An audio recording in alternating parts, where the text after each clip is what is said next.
Hey friends, if you wish to fix your printer's driver is unavailable error on Windows, then please watch this video. I will guide you through the resolution.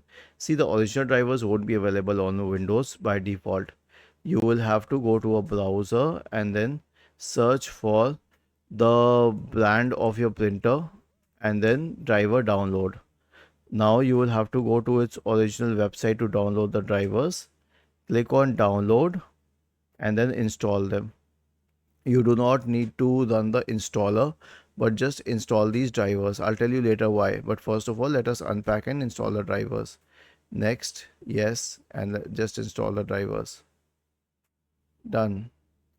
Okay, now once this is done,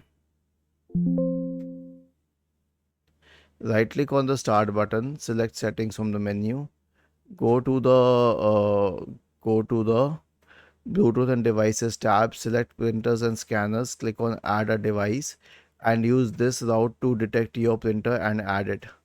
Was this helpful? If yes, then please subscribe to the channel. If not, then let us know in the comment section of the video on how we could help you further. Thank you for watching this video and have a nice day.